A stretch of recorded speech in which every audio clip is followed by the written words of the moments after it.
Simone Shifnadel is a self-taught chef in the food industry.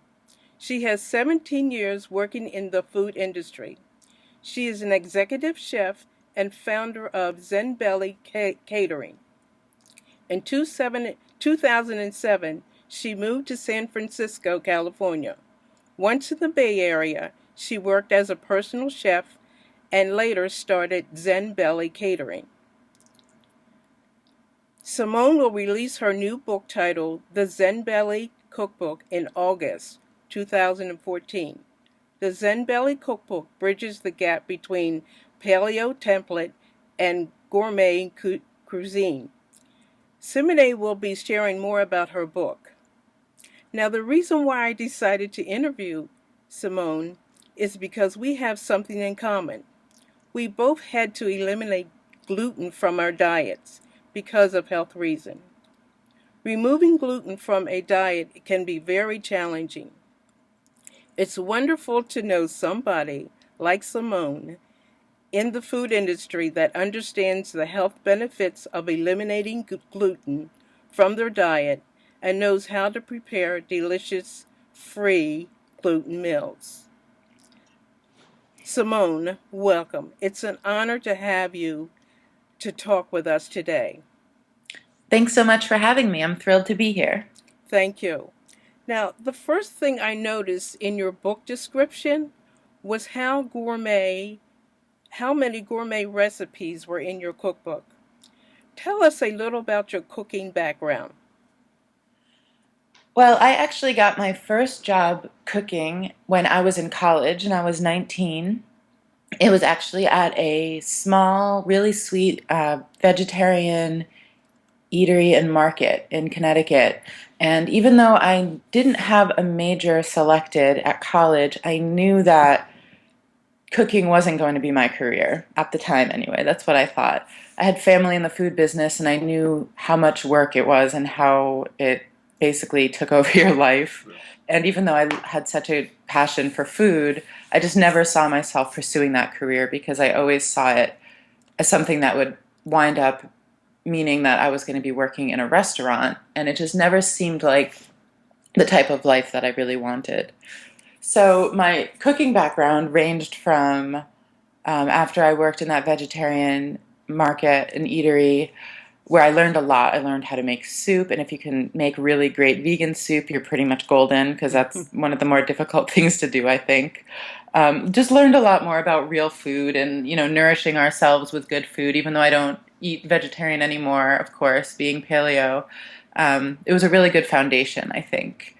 And from there, I got lots of jobs in restaurants. I kept going to college and trying to figure out what I wanted to do while working in restaurants, which was kind of funny, and kept sort of resisting it. So I guess it's a little bit funny that it's what I so love to do now, but for so long, I was absolutely adamantly not going to be a chef. I turned around once I moved to San Francisco and, like you said, worked as a personal chef, which I loved, and the cooking food for people on more of an individual basis and then for parties and more of a custom sort of event felt so much different and so much more gratifying than working in a restaurant, which it's great for some people, and for me it just wasn't the hours I wanted.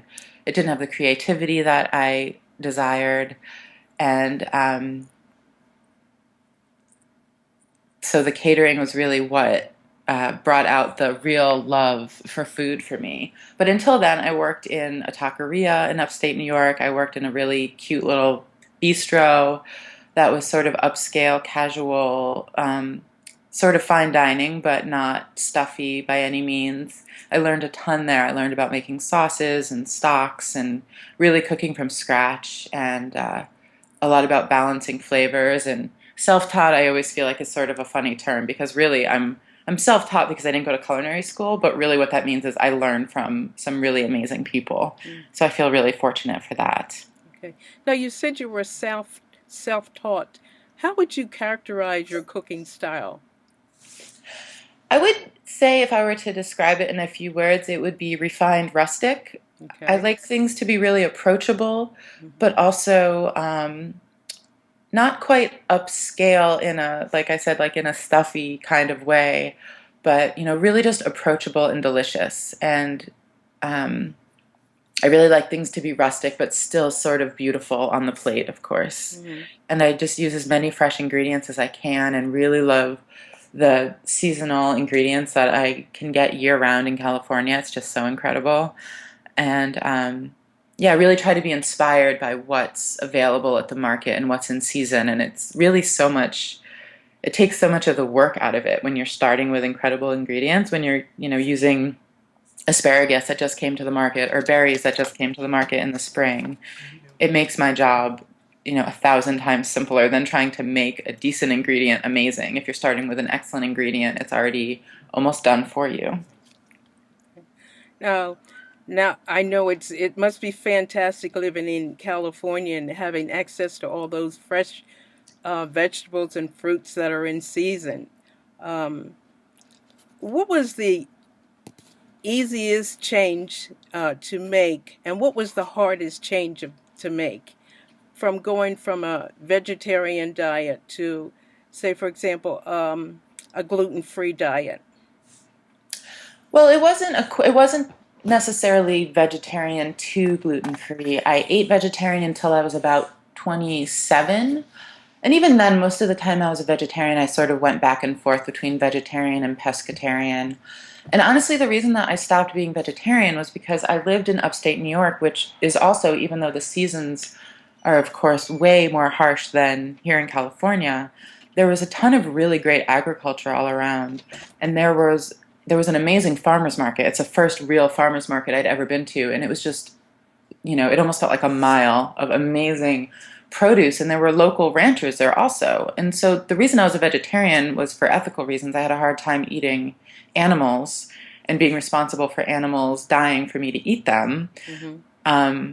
I'd been wanted to be a vet when I was little. I was always such an animal lover that it just felt sort of awful to me. But then I, was talking to the people who was raising and harvesting these animals and realized that they had a great life. They were raised incredibly well under amazing conditions. It's not the horrible slaughterhouse movies you see, that animal rights groups put out. It's Hmm. the complete opposite of that, and they're killed humanely and they're respected.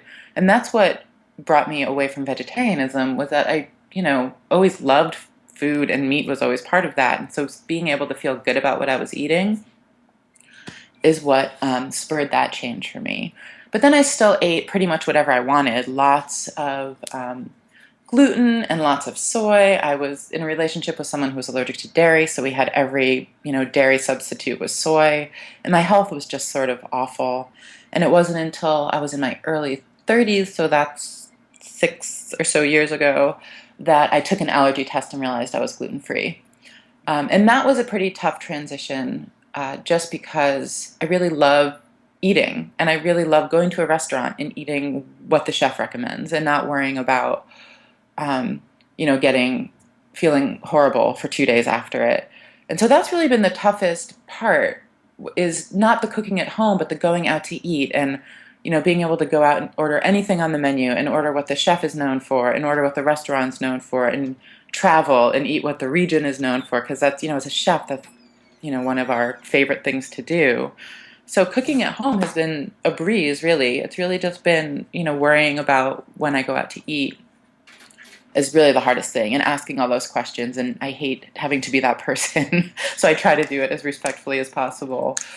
But that's definitely been the hardest thing for me, is the once I leave the house.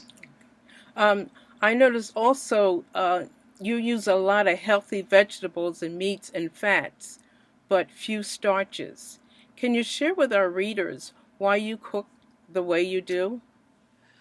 Well, I personally don't crave a whole lot of starchy foods.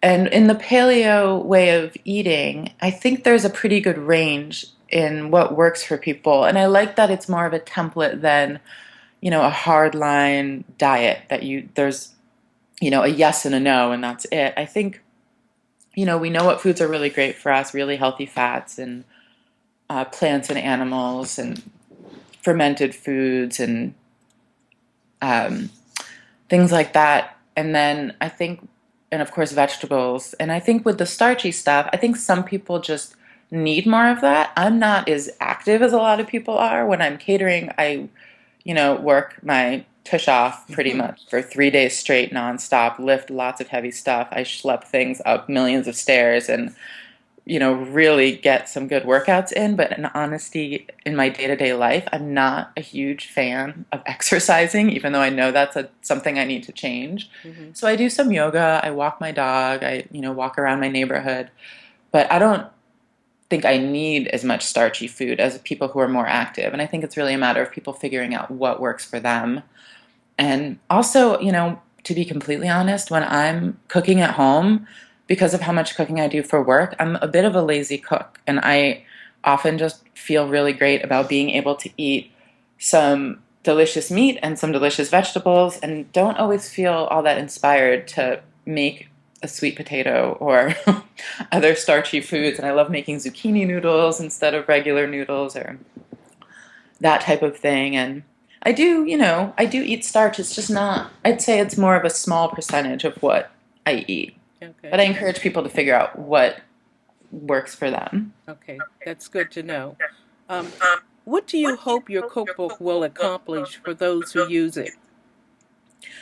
I hope that it inspires people to get in the kitchen and roll up their sleeves and be really excited about the food that they're cooking. And I hope, like in the description says, that I'm trying to bridge the gap between paleo and gourmet. I hope that people don't get scared by the word gourmet because it shouldn't be something that's unapproachable. It just really means, delicious, good food, which is so easy when you're cooking with paleo food because you're just using good, real, natural ingredients. Hmm. And so I hope that it, appeals to people who aren't as drawn to paleo as much as people who are drawn to paleo. Um, mostly because people who the biggest thing I get is, oh, I could never eat that way because I just love food so much. And I would love to just wipe that statement off the face of the earth Mm. because, I've said it so many times. I'm a chef because I love food so much. I'm definitely not a chef because it's such a simple job that makes tons of money because that's Hmm. so not the case. And I really want people to realize that it's the best way to eat if you love food so much. And the other thing I really want people to realize is that if you decide to eat paleo, you can eat paleo as much as you feel like you should eat paleo. And if you can tolerate other foods and you want to go out to eat and you want to eat whatever you want, you're not doing horrible harm to yourself unless you're eating food that you're allergic to or food that aggravates an autoimmune condition or food that makes you feel like horrible garbage for 3 days. But if that doesn't happen to you, I think eating mostly this way or even partially this way and cutting out a lot of the processed crap. I mean, if people go from a processed food diet to eating even 50% paleo, they're making a huge improvement. And I think it's really about, not making it all or nothing. And I'm hoping that my book does that and shows people that, look, you can make this amazing dinner. It's not that difficult. And you're not going to be missing anything. And you're not going to be changing your entire life. Although, it depends on where people are coming from. But to me, it's just, I obviously love food so much and I don't really feel restricted. Of course, unless I'm out to eat and have to ask questions and can't just turn off my brain and eat whatever I want. Hmm. But that's really only because of the gluten thing for me. So I hope it makes people realize that it's not restrictive and that it's fun and it's simple and a great it's a great way of eating for chefs, whether they're, at home cooks or wannabe chefs or someone who's just learning. Yes. Now, many of my readers are on a budget. Do you have any tips for them on how to eat well on a budget? Well, if they are in an area that has farmers markets, and I realize a lot of places in the country and everywhere are, more seasonal based, they might not be year round, but if there's an area that has farmers markets, that's a really great way to get less expensive produce and sometimes even meats, depending on who's there. And if you buy food that's in season, it's so much more abundant and way less expensive. And also, if you talk to your farmer, I mean, if you walk around the farmer's market, farmers that are certified organic might have more expensive produce because the certification costs so much and requires so much more work. But there are a ton of farmers out there who grow everything organically and just don't have the certification, and they're not using pesticides and herbicides, and they're, farming correctly in a way that, ensures that there's as many nutrients in the food as possible. They might be a lot less expensive, and they're really not um, doing anything all that differently than a certified organic farm would. And also, I mean, there are some ways to, eat certain foods. If you look up the Environmental Working Group Dirty Dozen list, there are some foods that have the most pesticide residue. That's the Dirty Dozen. And then there's foods that have the least because they either don't require a lot of pesticide or just don't hold a lot of them. So there's foods that are, a lot safer to eat that aren't organic, and those are often a lot less expensive. And asparagus is one of them, just because it's asparagus season now. I mean, at my local market, there's sometimes asparagus that's organic that's, $7 a pound at some points, and, $1 a pound for unorganic. And that's a huge difference. And then things like eggs. I mean, even if you buy good quality eggs, they're still, you know, cents for each egg. And if you figure the nutrition you get out of one egg is so worth it. If you think about, even if you're paying $6 for a dozen eggs, it's still, if you think about how much food you're getting out, how much nutrition, it's still pretty reasonable. And the same with meat. If you're getting, if you're buying dry aged New York steaks, they're going to be extremely expensive, which is great for a treat. But if you're trying to be on a budget, getting some of the less expensive braising meats like chuck, grounds are often cheaper and totally versatile. Chicken thighs are way less expensive than buying boneless, skinless chicken breasts, and you get way more nutrition out of them, and they're so much tastier, and there's so much more you can do with them, and it's so much easier to not screw them up, because to not dry out a chicken breast is quite a feat for someone who doesn't cook a lot, because those things, they dry out quick. So buying less expensive cuts and, really nutrient-dense food, I think it's really pretty doable for people. And also not making it, like I said, not making it an all or nothing thing. I mean, if you still have to buy foods that are um, not absolutely optimal, but you're making huge improvements to, be okay with that and be easy on yourself and not beat yourself up for buying everything absolutely perfect. Don't let perfect get in the way of good. Now, you mentioned time. I have a question. Many of our people have a hard time managing time in the kitchen when cooking. Do you have any tips for the busy person who wants to eat well at home but does not have a lot of time? Yes, I personally am one of those people. So even though I spend a lot of time, there's weeks where I have tons of food in the house just because I was shooting it for the cookbook and I wind up with a total abundance of food. There's also weeks that I'm catering and there's just no way I'm going to be spending hours in the kitchen at home after that. So just things like if you're going to roast a chicken, the active time for that is, you know, less than a minute. I mean, you're salting the chicken, throwing it in the oven, and the rest is just time. So as long as you can be there, it doesn't take much time. And then to add on to that, roasting two chickens doesn't really take any more time than roasting one, because you can put them both in the oven at the same time, of course. And if you're cooking for a family and you can get several meals out of it, it's a great way to sort of get the most out of your time.